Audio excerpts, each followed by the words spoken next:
हाय दोस्तों, मैं हूं सम्राट कुमार और आप देख रहे हैं इन्फो ऑफ इंडिया चैनल। यहाँ पे आप लोगों को दिखाई दे रहा होगा और ये फॉर्म है air force school Kanpur cantt का। यहाँ पे ये जो दिखाई दे रहा होगा आप लोगों को, ये इसे भेजना है ऑफलाइन फॉर्म को भर के।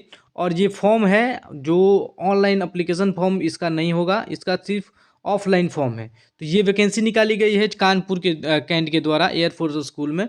और इसमें कौन कौन से पद होने वाले हैं, उसके साथ ही क्या क्या क्वालिफिकेशन होने वाली है, इस सभी के बारे में हम इस वीडियो में बताएंगे। और कहाँ आपको कैसे भरना है, भेजना है, इस सब डिटेल के बारे में हम यहाँ पे बताने वाले हैं। तो चलिए शुरू करते हैं। सबसे पहले मैं बता दूं, यदि आप नए जॉब से रिलेटेड कोई भी नोटिफिकेशन पाना चाहते हैं, या फिर उससे रिलेटेड सिलेबस के बारे में, एग्जाम पैटर्न के बारे में, या फिर सिलेक्शन प्रोसेस के बारे में ये डिटेल नोटिफिकेशन अगर जो उसके बारे में जानना चाहते हैं तो मेरे चैनल को सब्सक्राइब कर सकते हैं। यहाँ पे इंडिया लेवल की जो भी जॉब्स आती हैं उनको पूरी तरह से सरकारी जॉब्स के बारे में बताया जाता है, ऑफलाइन हो या ऑनलाइन हो, सब डिटेल के बारे में बताया जाता है। जो भी आप फॉर्म भरेंगे ऑफलाइन, वो यहाँ पे आप लोगों को सेंड करना है। यहाँ पे देखेंगे principal air force school Kanpur cantt, Nathu Singh road, यहाँ पे कानपुर कैंट, और ये पिन कोड है। इसको जो आप इन्वेलप आप लगाएंगे तो वहीं पे आप लोगों को लिखना होगा। और उसके साथ ही क्या क्या डिटेल डाली गई है, स्पीड पोस्ट से आप अप्लाई करेंगे। यहाँ पे 20 जनवरी 2025 जो है वो लास्ट डेट रखा गया है।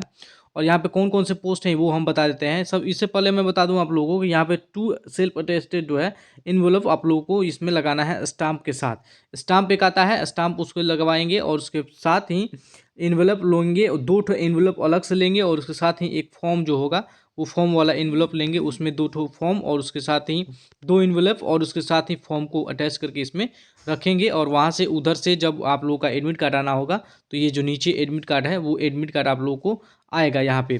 तो सबसे पहले हम देख लेते हैं कौन कौन से पोस्ट होने वाला है। तो यहाँ पे देखेंगे, यहाँ पे पीजीटी का पोस्ट होने वाला है जो इकोनॉमिक्स का, और यहाँ पे एक पोस्ट है। और यहाँ पे देखेंगे कि जी यहाँ पे मास्टर डिग्री मांगी गई है, इकोनॉमिक्स में आप किए हों और बीएड किए हों।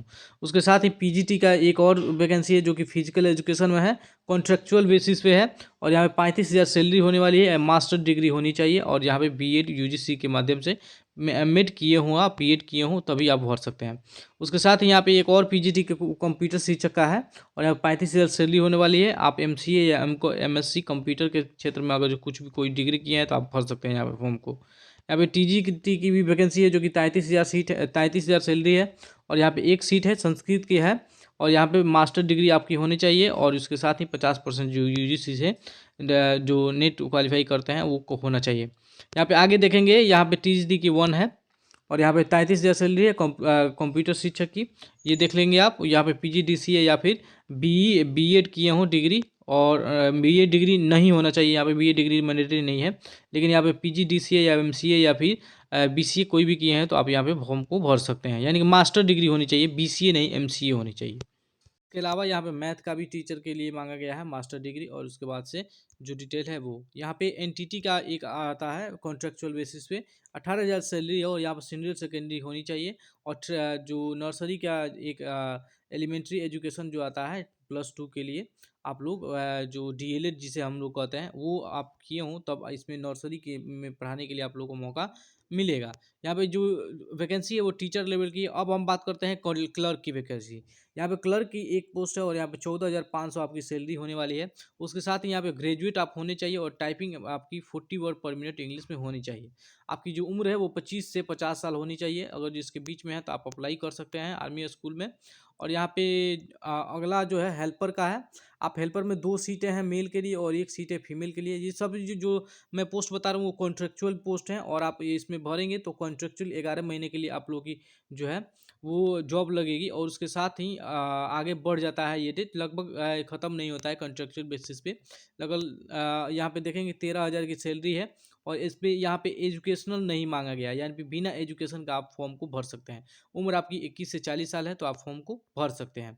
यहाँ पे आप देखेंगे वॉचमैन की जो है 3 पोस्ट हैं यहाँ पे। और यहाँ पे 13,000 सैलरी होने वाली है। No education qualification paid, education qualification की जरूरत नहीं है। यहाँ पे 21 से 40 साल आपकी उम्र होनी चाहिए। और यहाँ पे देखेंगे जो आप लोग देखेंगे यहाँ पे सीटेट और एस्टेट अगर जो आप क्वालिफाई किए हैं तो आप यहाँ पे भर सकते हैं। यहाँ पे सिलेक्शन प्रोसेस जो होने वाला है वो हम देख लेते हैं। यहाँ पे देखेंगे 1 से लेके 1G तक जो भी पोस्ट हैं उनके लिए रिटेन टेस्ट होगा, और रिटेन मल्टीपल चॉइस क्वेश्चन आएंगे जिसमें 70 मार्क्स का होगा, और यहाँ पर कैंडिडेट 60 मार्क्स लाना जरूरी होगा। यहाँ पे 60% लाना जरूरी होगा, जितना भी 70 मार्क्स का 60% आप ला लेते हैं तो यहाँ पे पास आउट हो जाएंगे। 1 आवर का जो है एग्ज़ाम होगा आपका। उसके साथ ही 10 मार्क्स का जो है प्रैक्टिकल एग्जाम होगा, जो कि कैंडिडेट को 50% मार्क्स लाने जरूरी है। यहाँ पे टीचिंग एप्टीट्यूड भी आ जाएगा, जो कि 130 मार्क्स का होगा, और यहाँ पे 80% मार्क्स लाना जरूरी है। ये तो पोस्ट थी जो टीजीटी के लिए थी, वो ऊपर जो मैंने बताया वो टीजीटी के लिए थी। यहाँ पे क्लर्क के लिए देखेंगे आप, क्लर्क के लिए एक रिटन एग्जामिनेशन होगा जो 50 क्वेश्चन आएंगे, और यहाँ 40 मिनट्स का होगा। यहाँ पे 20 मार्क्स लाने एकदम कंपलसरी है। टाइपिंग टेस्ट होगा यहाँ पे 20 मार्क्स का आपका, और उसके साथ ही इंटरव्यू होगा, जो कि सिलेक्शन प्रोसेस में इंटरव्यू होगा, जो कि 50 मार्क्स का होगा। सिलेक्शन जो हेल्पर के लिए जो सिलेक्शन होगा वो यहाँ पे आप देखेंगे कि हेल्पर के लिए सिलेक्शन, हेल्पर के लिए सिर्फ यहाँ पे जो है प्रैक्टिकल कराया जाएगा, यानी कि आप लोग अगर जो है वॉचमैन है तो क्या क्या डिटेल रखनी चाहिए और क्या क्या डिटेल नहीं रखनी चाहिए, ये सब डिटेल के बारे में पूछा जाएगा। ज़्यादा कुछ नहीं पूछा जाता है इसमें, लेकिन फिर 50 मार्क्स का जो है वो टेस्ट होगा, और उसी से रिलेटेड आप लोगों को इस फॉर्म को डाउनलोड करने के लिए यहाँ पे आप देखेंगे, ये इसका लिंक है, लिंक डिस्क्रिप्शन बॉक्स में भी है, वहाँ से भी आप आ सकते हैं। और यहाँ पे ये फॉर्म भरेंगे, यहाँ पे फॉर्म को यहाँ पे फोटो यहाँ पे चिपकाएंगे, उसके बाद अपना नाम लिखेंगे, पोस्ट कौन सी पोस्ट के लिए अप्लाई कर रहे हैं वो डालेंगे। उस कैपिटल लेटर में आप लोगों को सब कुछ भरना है, और यहाँ पे अपना एड्रेस डालेंगे। एड्रेस डालने के बाद से यहाँ पे पूछा जा रहा है कि dear sir responsible to advertisement number यहाँ पर डालेंगे। यहाँ पे डेट डालेंगे कि किस डेट को आया था। उसके बाद से अप्लाई फॉर द पोस्ट यहाँ पर डालेंगे, और उसके बाद से Kanpur school here by CV। और यहाँ पे CV को अटैच करेंगे। CV का मतलब हो गया कि आप करिकुलम विटाई, यानी कि एक CV आप बना लेंगे और उसको यहाँ पे अटैच करके इसमें डालेंगे। और भी डिटेल्स जो है वो यहाँ पे एजुकेशन क्वालिफिकेशन की जो भी डॉक्यूमेंट्स होंगे वो आपको इसमें अटैच करके और भेजने होंगे। यहाँ पे परमानेंट डिटेल भी डालेंगे, डेट ऑफ बर्थ डालेंगे, 1 जुलाई 2025 से आप लोग की जो उम्र सीमा है वो उम्र कितना हो रहा है वो डालेंगे। Name of the candidate, candidate का नाम यहाँ पे रहेगा, पोस्ट कौन सा है, सिग्नेचर यहाँ पे कर देंगे आप। उसके बाद detail of father, name, occupation और ट्रांसपोर्टेशन, यानी कि पिताजी का नाम, उसके साथ करते क्या है, और ये सभी डिटेल के बारे में भरना होगा आप लोगों को।